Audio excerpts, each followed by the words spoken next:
Ésaïe, chapitre 50. Voici ce que dit l'Éternel. Où est la lettre de divorce par laquelle j'ai renvoyé votre mère?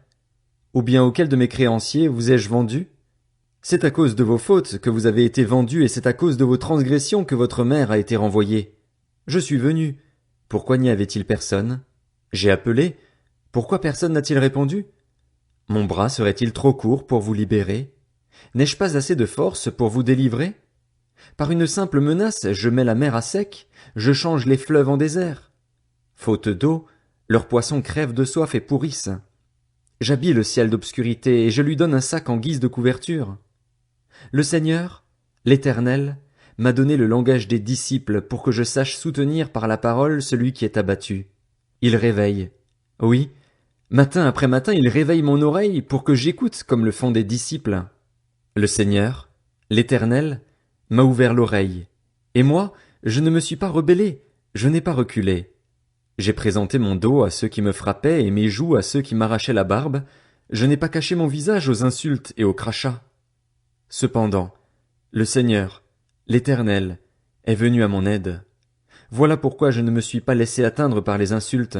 Voilà pourquoi j'ai rendu mon visage dur comme une pierre, et je sais que je ne serai pas couvert de honte. Celui qui me déclare juste est proche. Qui veut m'accuser? Comparaissons ensemble. Qui s'oppose à mon droit? Qu'il s'avance vers moi. C'est le Seigneur, l'Éternel, qui viendra à mon aide. Qui me condamnera? Ils tomberont tous en lambeaux comme un habit, dévorés par la teigne. Qui parmi vous craint l'Éternel et écoute son serviteur? Si quelqu'un marche dans l'obscurité et manque de lumière, qu'il place sa confiance dans le nom de l'Éternel et s'appuie sur son Dieu. Quant à vous tous qui allumez un feu et qui êtes armés de flèches incendiaires, allez dans la flamme de votre feu et au milieu des flèches que vous avez enflammées. C'est ma main qui vous réserve ce sort. Vous vous coucherez dans la souffrance. Ésaïe, chapitre 51. Écoutez-moi, vous qui poursuivez la justice, qui cherchez l'Éternel. Portez les regards sur le rocher d'où vous avez été taillés, sur la carrière d'où vous avez été tirés. Portez les regards sur votre ancêtre Abraham et sur Sarah, celle qui vous a donné naissance. Abraham était tout seul quand je l'ai appelé, et je l'ai béni et lui ai donné une grande famille. En effet, l'Éternel console Sion, il a pitié de toutes ses ruines. Il rendra son désert pareil au jardin d'Éden, sa plaine aride pareille à un jardin de l'Éternel.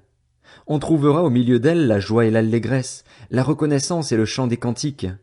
Mon peuple, fais attention à moi. Ma nation, prête-moi l'oreille. En effet, de moi sortira la loi et j'établirai mon droit en guise de lumière pour les peuples. Ma justice est proche, mon salut est en marche et mes bras jugeront les peuples. Les îles placeront leur attente en moi, elles compteront sur l'action de mon bras. Levez les yeux vers le ciel et regardez en bas sur la terre. En effet, le ciel se dissipera comme une fumée, la terre tombera en lambeaux comme un habit et ses habitants mourront comme des mouches. En revanche, mon salut durera éternellement et ma justice n'aura pas de fin. Écoutez-moi, vous qui connaissez la justice, toi le peuple qui porte ma loi dans le cœur. N'ayez pas peur de la honte infligée par les hommes et ne vous laissez pas terrifier par leurs insultes, car la teigne les dévorera comme un habit, les mythes les rongeront comme de la laine. En revanche, ma justice durera éternellement, et mon salut de génération en génération. Réveille-toi, réveille-toi, couvre-toi de force, bras de l'Éternel. Réveille-toi comme par le passé, comme dans les générations précédentes. N'est-ce pas toi qui as abattu l'Égypte, qui as transpercé le monstre? N'est-ce pas toi qui as mis à sec la mer, l'eau du grand abîme, qui a tracé dans les profondeurs de la mer un chemin pour le passage des rachetés? Ceux que l'Éternel aura libérés reviendront.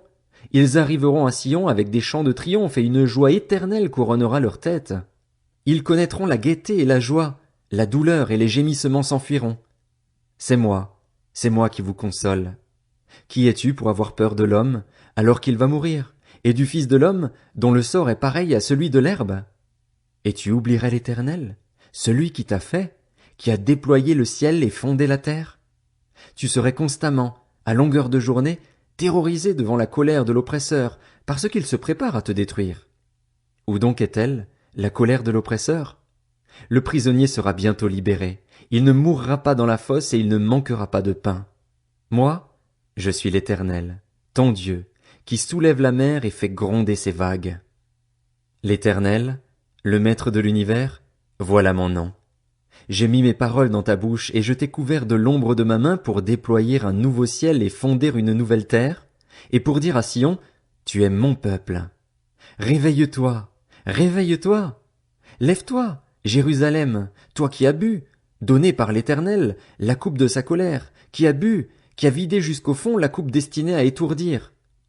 De tous les fils qu'elle a mis au monde, il n'y en a aucun pour la conduire. De tous les fils qu'elle a élevés, il n'y en a aucun pour la prendre par la main. Qui te plaindra? Deux malheurs t'ont atteinte, la dévastation et la ruine, la famine et l'épée. Qui pourra te consoler? Tes fils sont couchés, sans force, à tous les coins de rue, pareils à une antilope prise au piège. Ils sont submergés par la colère de l'Éternel, par les menaces de ton Dieu.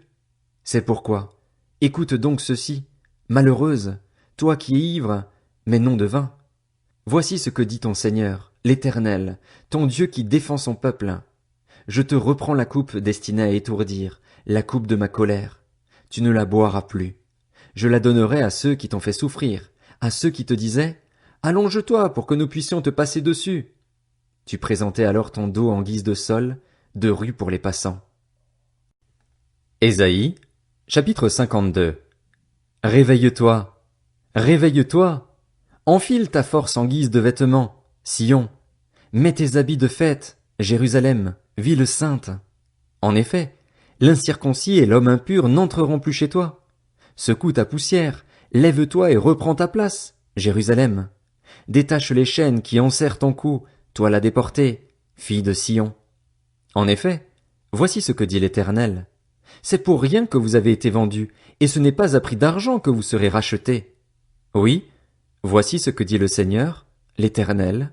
Tout d'abord, c'est en Égypte que mon peuple est descendu pour y séjourner, puis c'est l'Assyrien qui l'a exploité sans raison. Et maintenant, quel intérêt ai-je à voir mon peuple capturé pour rien? Déclare l'Éternel.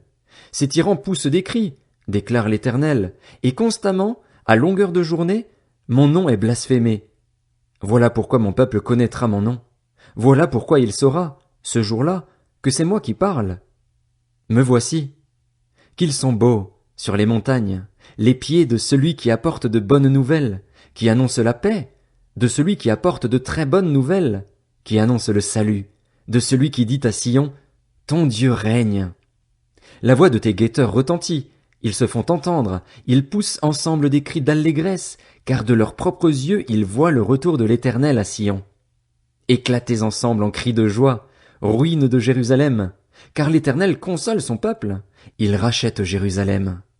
L'Éternel déploie le bras de sa sainteté, et ce à la vue de toutes les nations. Même les extrémités de la terre verront le salut de notre Dieu. Partez, partez, sortez de là et ne touchez à rien d'impur.